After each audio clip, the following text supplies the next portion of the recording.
Ang hirap maging matangkad guys. Tatama tayo. Tangkad yun. Lakas.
100, 100.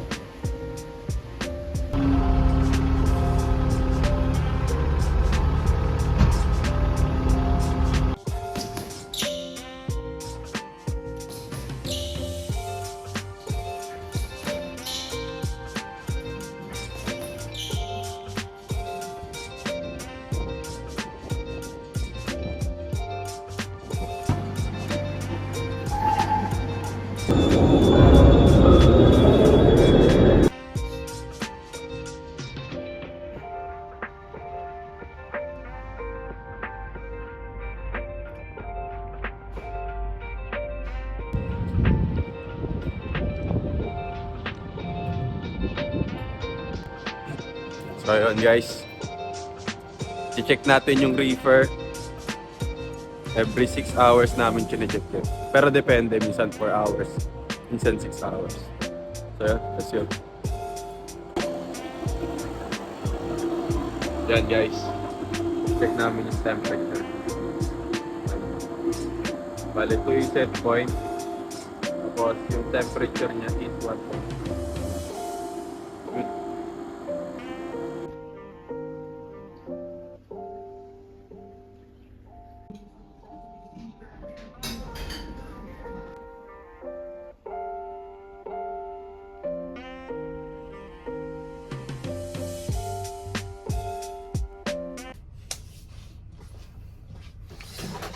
Okay, that's it. That's it. J-Burn, Monday to Sunday. Sunday na naman. Okay lang ako. Sana okay lang din kayo. Bale, ayun. Slow and steady lang tayo ngayon. Ngayong week. Third week na ng September. So, malapit na mag-October. So, malapit na agad magkatapusan. Bale, namamayagpag na naman yan si Jose Marichal ba? Kanta-kanta na naman yung tropa natin. So, anyway. Ang topic natin for today is chaos. So, chaos. Ano ba yung chaos? Yun yung kaguluhan. So, mga chaotic people, mga magugulong tao. So, ayun. So, usually sila yung mga mahihilig makipag-away, magulo ba? Mahilig silang makipag, ano ba yun? Tamang war. Dahil kapag mahilig sila makipag-away, kahit alam mo, mabibilis uminit yung ulo. So, yan, mga magugulong tao yan. Daw siguro may iba matatanda kaya mabilis uminit yung ulo. Pero yung iba yun nga mga magugulo magdesisyon, mga mahilig nagdodroga, yan, mahilig yan. So, iwasan natin sumama sa mga ganong klaseng tao, guys. Mga magugulong klase. So, yun, sasama ka kasi nila sa mga masasamang gawain. Mahirap yun. Tapos, yun, baka kasi alam mo yun, ma-lock up ka, makulong. So yun, mafa-fuck up yung buhay mo. So may pagkatapos naman makulong, bale, okay lang naman na hindi okay makulong Bale, paglabas mo, okay ka pa naman, makakaayos mo pa naman yung buhay mo, may choice ka pa naman. Pero hanggat maaari, iwasan nating mapunta dun sa lugar na yun. So yun, lalo ngayong adult na ba, mahirap mapunta dyan sa ganyang klase ng buhay, yung chaotic, magulong. Sakit kasi sa ulo yun yung ano mo yun, yung ang gulo-gulo, yung may sa mga tao, kasama mo, sa lugar, magulo yung lugar, so, yun, mahirap yan guys, iniiwasan natin yung mga ganong klase. Though, yung kabataan natin, yung mga chaotic na yan, mga chaotic na pangyayari na yan, part lang ng pagkatao na, minsan part yan para mahubog tayo. Para, alam mo yun, exciting din kasi yun yung mga chaos ba? Yung, ano ba yan, minsan may, alam mo yun, yung teenager ka, bata ka yan, yung mga away, yung mga, yun, part yun kumbaga, magiging magulo ka rin talaga nung kabataan mo. Pero pag tanda mo ba, hindi mo na pwedeng dulin yun. Mahirap na yun, tanda mo na, ano ka pa rin, ang gulo-gulo mo pa rin, ang gulo mo mag-isip, wala kang. So, mahirap yun. Iwasan natin yung ganong klase na So, yun yung kabataan ko na experience ko din naman yan. So, yun yung magiging filter mo. Kung alam mo yun, magiging filter mo siya para makikita mo, ito magulong tao. Ito, saktong magulo lang, pero alam mo yun, swabe lang sila kasama. Pero, di ba ito isa, magulo. Yung klaseng kriminal na, alam mo yun, kriminal na yung galawan ba? Iwasan natin yun. Yung, merong mga magugulo kasi na swabe lang eh. Yung, alam mo yun, swabe, masaya kasama, magulo, pero hindi siya perwisyo. Alam mo yung dun lang sa time na yun, kunyari, good times. Dun lang magulo. Pero yung tipong klaseng gulo na alam mo yun, makakagawa na kayo ng krimen, yung tangin ang hirap nun. Pero sana nagigets niyo yung ano ko, yung point ko. Yung magulo na masaya na, na hindi perwisyo at yung magulo na, yung magulo talaga, yung kriminal na talaga, yung gulong kriminal. So, ayun. So, paano ba natin ma-overcome yung minsan kasi may may tamang gulo ka rin, ikaw ba? Kunyari ako, meron akong parang gusto ko ng meron akong side, ewan ko kung ako lang or pati kayo guys ha. May side ako na parang gusto ko manggulo. Parang gusto kong magalit, yung tamang may pero syempre, inaano natin yung kinokontrol natin. Nasa isip ko lang na gusto ko lang, parang gusto kong manggulo, gusto kong alam mo yun, gusto kong maglabas ng ganon, so na-overcome ko siya. So ito, mare-recommend ko physical workout, o kaya mag-workout ka, pero physical workout like yung mga boxing yan, yung mixed martial arts, basta yung tipong maaano mo, yung maaano mo yung parang meron kang mahihit na alam mo yan, parang dun mo suntukin mo. So yun ang paano ko na-overcome minsan. Kunyari, medyo na-stress na ako, may mga chaotic shit na ako na naiisip, parang punta ako sa gym, meron kaming doon, meron kaming punching bag. So doon ko nilalabas lahat, talagang gugulpin mo ba. Bali double na yun. Parang double sided sword na yun, na nalabas ko na yung bad trip ko, yung chaotic side ko na gusto kong ilabas. Nakapag-workout pa ako guys, di ba? Solid, no? So, ayun. Yan, maganda yan, mga ganun na natin i-overcome yung mga ganung klase. So, ayun, ganun lang yung ginagawa ko.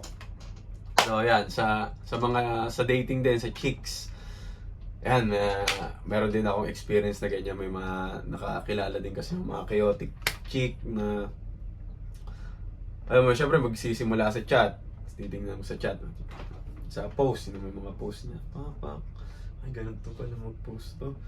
So, medyo may insight ka na kung anong klase siya na kung anong klaseng babae ba to.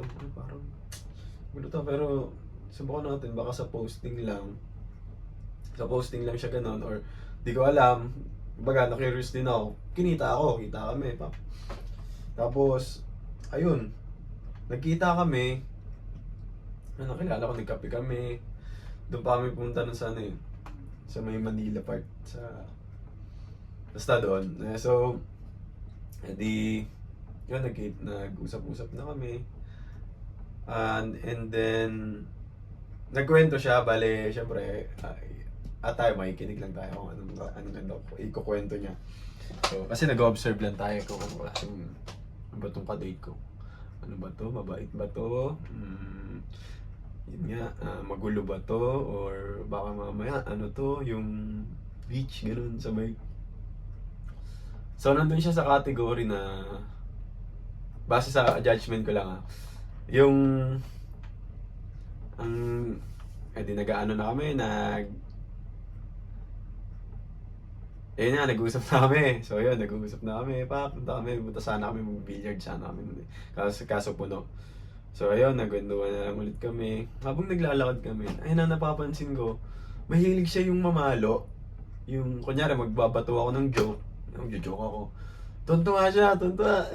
So papaluin ako, ano ito, parang So, isip ko, bakit ganun? Ba't nalalakit si ate? Parang, ganun ba siya? Pangit ba yung joke ko? So, may, ayun. Tapos, hanggang sa, ayun, pinapalampas ko lang kasi dito lang naman. Tapos, nagigigil siya sa akin, guys. Tapos, kinakagat-kagat ako. Medyo na bad trip lang ako meron akong ginoke sa kanya. Tapos, sobrang tawa niya ba? Parang, sa'yo niya ba? Nadala siya. Nabatukan niya ako, guys. Sabi, ay, sabi, like, oh, shit. Ayoko nun. Parang doon ako na turn off talaga sa ganyan. Hindi ako para sa... Parang alam ko na sa sarili ko na parang ang gulo na itong ARX na to. Hindi ko kaya to. Parang pag nilagay ko yung sarili ko doon sa sitwasyon na magiging girlfriend ko siya, which is kapag tinuloy ko pa yung pagkikita namin, mag-i-end up naman magiging girlfriend ko rin naman talaga yun eh. 'Di ba? Pero syempre sa una pa lang, pigilan mo na. Ay, hindi ko kaya. Hindi ko pala kaya. Hindi ko kaya yung ganun. Na dadaling ko yung sitwasyon ko gaganon. Papalu-paluin ako. Kukurot-kurutin ako. Kasi hindi naman ako nananakit eh. Hindi ako ganun klase ng tao ba? Yung nananakit sa... Hindi, ano... Physical attack kasi si ate eh. Physical attack yung lang language niya eh. Di ba that physical touch? Physical attack siya. So ayoko nun. Hindi ko trip yun. Parang labas sa ano na eh. Chaotic siya. So ayun, unti-unti na ako naglaho sa buhay niya. Tapos yun. Proceed tayo. Iba naman. Ibang ano naman. Date naman. So ayun. Alright, so ganon. Kayo guys, anong tingin nyo sa topic natin ngayon? Yung chaos. Anong tingin nyo? Chaos, sa mga chaotic people. Anong experience nyo? Anong insight nyo? Kung paano nyo ba chinecheck yung mga chaotic na tao? Tapos, paano nyo iniiwasan yung chaos, yung kaguluhan? So, comment down below lang kung paano nyo siya tinitake, yung topic natin ngayon. So, yun. That's it. Alright? Ganun pa din. Get that dough. Get fit. Siyempre, get rich. Alright? Adios. Kita ulit next week.